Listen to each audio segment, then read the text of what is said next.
I mean, I've had the privilege of working with a lot of couples who, for the most part, have really, really secure and stable relationships, and they basically came in for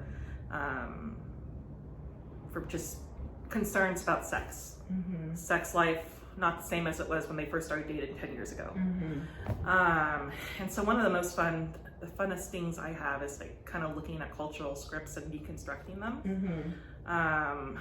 The one that I find myself kind of going to most often, because so many people come in when use that exact words of, hey, I want our sex life to be like it was when we first started dating. It was all spontaneous and whatnot. And then I'm like, well, let's talk about that. Was it really spontaneous? And, it basically kind of debunking the myth of that everybody has spontaneous sexual desire, that's the norm, that's the way it should be.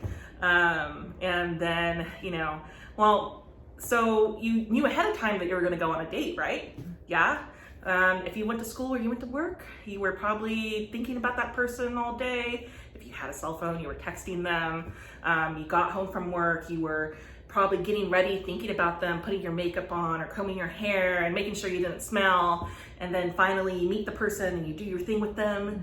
And then later on you have sex. And I'm like, that doesn't really sound all that spontaneous. In fact, that sounds like a lot of time that was spent on it. And now you're adults and you have your lives and you're working and raising children.